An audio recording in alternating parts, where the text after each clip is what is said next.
Assalamualaikum warahmatullahi wabarakatuh. Perkenalkan, nama saya Ayu Sri Astuti dengan NPM 2320103124 dari Rombel K1 Manajemen Keuangan. Di sini pada kesempatan kali ini saya akan mempresentasikan analisis laporan keuangan tahap 2 dari 3 perusahaan di sektor kesehatan untuk periode 2023 sampai 2024. Yang pertama ada PT Bunda Medik Tbk dengan kode emiten BMHS, yang kedua ada PT Metro Healthcare Indonesia Tbk dengan kode emiten CARE, dan yang ketiga ada PT Diagnos Laboratorium Utama dengan kode emiten DGNS. Analisis ini dilakukan dengan pendekatan common size, index number, DuPont, rasio likuiditas dan solvabilitas, dan arus kas. Bertujuan untuk menilai kinerja, efisiensi, serta kesehatan keuangan masing-masing perusahaan. Sebelum masuk ke analisis, saya akan memaparkan profil singkat perusahaan. Yang pertama ada PT Bunda Medik Tbk, didirikan pada tanggal 13 April 1978, bergerak di bidang usaha rumah sakit swasta. Kemudian untuk PT Metro Healthcare Indonesia, didirikan pada 7 Oktober 2015, bergerak di konsultasi manajemen dan investasi di entitas anak. Kemudian PT Diagnos Laboratorium, didirikan pada 29 Agustus 2009, bergerak di bidang penunjang kesehatan berupa layanan laboratorium. Yang pertama ada analisis kegiatan operasi menggunakan metode common size. Pada PT BMHS bisa dilihat pada tabel, beban pokok penjualan mengalami kenaikan dari 53,24% menjadi 54,52%. Ini mengindikasikan adanya penurunan efisiensi atau kenaikan harga bahan baku yang berakibat kepada laba bruto turun menjadi 45,48%. Namun di sisi lain, beban umum dan administrasi berhasil ditekan menjadi 39,11%. Ini terbaik di antara ketiga perusahaan. Beban bunga juga tergolong rendah di angka 4,38%. Meskipun laba operasi turun tipis, laba bersih justru naik dari 1,09% menjadi 1,22%. Kemudian untuk PT CARE itu merupakan perusahaan jasa murni sehingga tidak memiliki beban pokok penjualan yang menyebabkan laba brutonya itu berada di angka 100%. Namun ini dapat menjadi perhatian serius karena beban bunganya itu sangat tinggi. Meskipun turun dari 31,67% menjadi 24,32%, angka ini masih jauh di atas perusahaan lain. Ini mencerminkan ketergantungan utang yang besar. Kemudian untuk PT DGNS ini menunjukkan perbaikan yang paling impresif karena beban pokok penjualannya itu turun dari 58,96% menjadi 55,34%, dan beban umumnya juga turun drastis menjadi 38,19%. Beban bunganya tercatat 0% pada kedua tahun, yang berarti perusahaan itu tidak memiliki ketergantungan pada utang sama sekali. Hasilnya, laba operasi pulih dari kerugian minus 9,32% menjadi laba 0,53%, dan laba bersih pulih dari minus 9,37% menjadi 0,46%. Selanjutnya ada analisis kegiatan operasi dengan metode index number. Bisa dilihat pada tabel, pada PT BMHS itu mencatat pendapatan naik sebesar 4,47%. Namun beban pokok penjualannya itu juga ikut naik menjadi 6,96%, yang menunjukkan adanya kenaikan biaya bahan baku. Laba bruto hanya naik tipis sebesar 1,63%, namun laba bersih berhasil tumbuh menjadi 16,43%. Ini menandakan perusahaan itu mampu menekan biaya yang lain. Namun pendapatan komprehensif lainnya itu anjlok menjadi minus 372,85%. Ini mengindikasikan adanya kerugian non-operasional besar, sehingga laba komprehensifnya itu menjadi turun ke 85,86%. Kemudian pada PT CARE ini mencatat pendapatan naik tertinggi dari ketiga perusahaan, yaitu 31,46%, dan laba brutonya juga naik menjadi 31,46%. Namun laba sebelum pajak turun 28,61% dan laba bersih turun 27,80%. Ini artinya pertumbuhan pendapatan tidak diikuti pertumbuhan laba. Hal ini menunjukkan bahwa biaya operasional dan keuangannya itu membengkak. Akibatnya laba komprehensif hanya mencapai 72,67% dari tahun sebelumnya. Selanjutnya masuk ke analisis kegiatan operasi dengan metode DuPont. Yang pertama itu ada analisis ROA, Return on Asset, pada PT BMHS menunjukkan angka yang stabil dengan kenaikan tipis dari 0,53% menjadi 0,55%. Ini berarti perusahaan itu melakukan efisiensi aset dalam menghasilkan laba relatif yang stagnan dengan perbaikan yang sangat kecil. Kemudian untuk PT CARE itu masih mencatat ROA negatif, namun membaik dari minus 2,68% menjadi minus 1,99%. Ini menunjukkan bahwa kerugiannya itu mulai berkurang meskipun perusahaan belum efisien dalam memanfaatkan asetnya. Kemudian untuk PT DGNS mengalami peningkatan ROA yang signifikan dari minus 5,03% menjadi 0,25%. Ini mencerminkan adanya perubahan kinerja yang drastis dari kondisi merugi menjadi mulai menghasilkan laba. Kemudian ada analisis net profit margin. Pada PT BMHS naik tipis dari 1,09% menjadi 1,22%, yang menunjukkan bahwa profitabilitas penjualannya itu stabil dengan perbaikan yang kecil. Kemudian untuk PT CARE juga membaik dari minus 45,61% menjadi minus 25,05%, namun masih mencatat margin yang negatif. Kemudian untuk PT DKNS meningkat drastis dari minus 9,37% menjadi 0,46%. Ini mencerminkan perbaikan signifikan hingga mampu mencatatkan margin positif. Yang ketiga, dari sisi aset turnover, pada PT BMHS justru mengalami penurunan dari 48,27% menjadi 45,11%. Ini mengindikasikan bahwa efektivitas aset dalam menghasilkan penjualan menurun. Untuk PT CARE itu menunjukkan peningkatan dari 5,87% menjadi 7,93%. Namun angkanya masih tergolong rendah dibandingkan dua perusahaan lainnya. Sedangkan PT DKNS mengalami peningkatan yang tipis dari 53,67% menjadi 54,35%.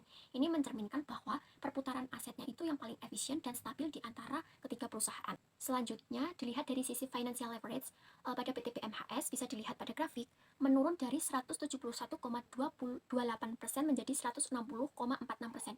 Ini mengindikasikan adanya pengurangan ketergantungan pada utang sehingga risiko keuangan perusahaan juga menurun. Untuk pada PT CARE, itu relatif stabil di kedua tahun di kisaran pada 133%. Ini menunjukkan tidak terjadi perubahan signifikan dalam struktur pendanaan utang. Kemudian, untuk PT DKNS justru mengalami peningkatan leverage dari 138,80% menjadi 152,97%. Ini mencerminkan adanya peningkatan ketergantungan pada utang, sehingga risiko keuangannya itu cenderung meningkat dibandingkan tahun sebelumnya. Kemudian dari sisi return on equity atau ROE, PT BMHS mengalami penurunan tipis dari 0,90% menjadi 0,88%. Ini mengindikasikan kinerja yang relatif stagnan terhadap ekuitas. Untuk PT CARE itu masih mencatat ROE negatif ya, namun membaik dari minus 3,57% menjadi minus 2,65%. Ini menunjukkan adanya pengurangan kerugian bagi pemegang saham.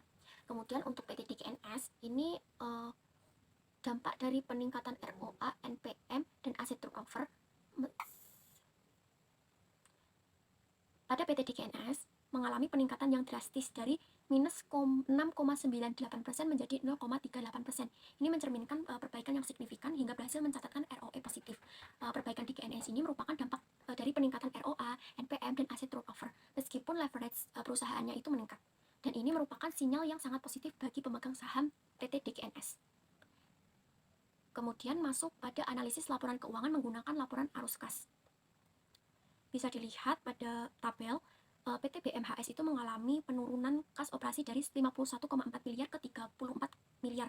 Ini menunjukkan tekanan likuiditas, sehingga harus ditutupi dengan aktivitas pendanaan yang meningkat dari 153,6 miliar ke 372,6 miliar. Berarti, perusahaan mengambil lebih banyak pinjaman atau menerbitkan saham baru untuk menutupi defisit kas operasional. Kemudian untuk arus kas bebasnya itu masih bernilai positif, namun menurun menjadi 215,3 miliar.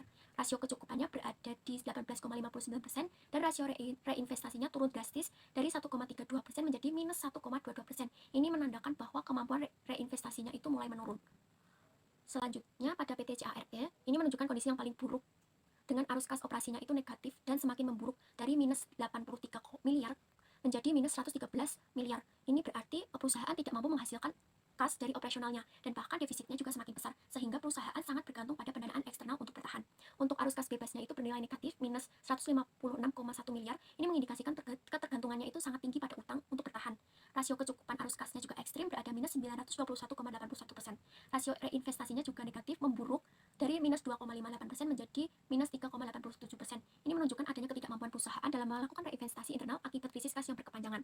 Selanjutnya pada PT DKNS menunjukkan kondisi terbaik dengan arus kas operasi meningkat signifikan menjadi 27,3 miliar. Arus kas bebasnya bernilai positif dan meningkat menjadi 71,5 miliar. Rasio kecukupan arus kasnya tertinggi 48,87% dan rasio reinvestasinya meningkat pesat dari 6,17% ke 11,57%. Ini menandakan bahwa perusahaan mampu ekspansi mandiri tanpa bergantung pada utang. Selanjutnya masuk ke analisis likuiditas. Pada asset test ratio atau rasio cepat bisa dilihat pada grafik. Pada PT BMHS menunjukkan kinerja yang sangat baik dengan aset rasio di atas 1, yaitu meningkat dari 1,32 menjadi 1,66, yang berarti kemampuan BMHS dalam memenuhi kewajiban lancar tanpa mengandalkan persediaannya itu semakin kuat. Pada PT CARE justru mengalami penurunan dari 0,87 menjadi 0,61. Ini berarti karena aset rasionya itu berada di bawah 1, mengindikasikan bahwa risiko likuiditasnya itu memburuk, karena aset lancar tanpa persediaan tidak cukup untuk menutupi utang jangka pendek. Kemudian pada PT DKNS memiliki aset rasio yang tetap di atas 1, meskipun turun dari 3,49 menjadi 2,18, yang ini masih menunjukkan kondisi yang likuid, sehat, dan stabil. Dan dari sisi cash to current asset ratio, pada PT BMHS tidak mengalami perubahan, angkanya tetap berada di 72%. Ini berarti proporsi kas terhadap aset lancarnya itu stabil. Pada PT CARE mengalami peningkatan dari 6% menjadi 83%. Ini mengindikasikan adanya perbaikan keuangan perusahaan karena komposisi kasnya meningkat. Kemudian pada PT DKNS pada analisis solvabilitas. Yang pertama itu ada debt to equity ratio. Pada PT PMHS itu turun dari 0,6359 menjadi 0,5448. Ini menunjukkan solvabilitasnya itu membaik dan modalnya itu semakin dominan. Untuk PT CARE itu naik dari 0,1119 menjadi 0,3169. Ini artinya risiko keuangannya meningkat karena porsi utangnya juga membesar. Sementara pada PT DKNS itu juga naik dari 0,2368 menjadi 0,3353. Ini menunjukkan bahwa perusahaan memiliki ketergantungan utang, namun masih terkendali. Kemudian untuk long term debt to equity, pada PT PMHS itu turun dari 0,3394 menjadi 0,3010. Ketergantungan utang jangka panjangnya itu berkurang. Untuk PT CARE itu stabil rendah, berada pada kisaran 0,04. Ini posisi keuangan yang sangat stabil. Kemudian untuk PT DKNS itu naik dari 0,1880 menjadi 0,2630. Porsi utang jangka panjangnya membesar dan risiko struktur modalnya juga meningkat. Kemudian untuk net debt to equity ratio pada PT PMHS itu turun dari 0,2904 menjadi 0,1801. Utang bersih menurun dan keuangan semakin sehat. Kemudian pada PT CARE itu naik drastis dari minus 0,0578 menjadi 0,1681. Artinya, kas tidak lagi cukup untuk menutupi utang. Kemudian pada PT DKNS naik dari 0,1844 menjadi 0,3138. Artinya beban utang bersih membesar dan risiko gagal bayarnya itu juga meningkat. Kemudian untuk net debt to net capital ratio pada PT PMHS turun dari 0,2250 menjadi 0,1526. Artinya struktur modalnya itu membaik. Kemudian untuk PT CARE naik drastis dari minus 0,0164 menjadi 0,1439, yang artinya yang semula kas lebih besar dari utang kini berubah menjadi ketergantungan pada utang. Kemudian untuk PT DKNS juga naik dari 0,1557 menjadi 0,2389. Proporsi utang bersih membesar dan risiko struktural juga meningkat. Awalnya, secara keseluruhan PT DKNS merupakan perusahaan dengan perbaikan kinerja terbaik dan prospek paling positif, ditandai dengan keberhasilan membalikan seluruh rasio profitabilitas dari negatif menjadi positif, arus kas operasi yang meningkat signifikan, arus kas bebas yang positif dan tumbuh, serta rasio kecukupan dan reinvestasi yang kas tertinggi, meskipun perlu diwaspadai peningkatan leverage dan penurunan proporsi kas. Untuk PT BMHS menjadi perusahaan paling stabil dan konsisten dengan seluruh rasio profitabilitasnya positif, serta solvabilitas terbaik karena berhasil menurunkan seluruh rasio utang, namun mulai menghadapi tekanan likuiditas awal yang tercermin dari penurunan arus kas operasi, arus kas bebas, dan cash reinvestment rasio yang berbalik negatif. Sementara PT CARE berada dalam kondisi paling kritis karena seluruh indikator arus kasnya itu negatif, profitabilitas masih merugi, likuiditas melemah di bawah 1, dan solvabilitas memburuk akibat peningkatan utang, sehingga perusahaan masih membutuhkan perbaikan fundamental pada operasional dan struktur modalnya untuk dapat pulih dari kondisi kerugian. Demikian presentasi analisis laporan keuangan dari 3 perusahaan sektor kesehatan yang dapat saya sampaikan. Terima kasih atas perhatiannya. Wassalamualaikum warahmatullahi wabarakatuh.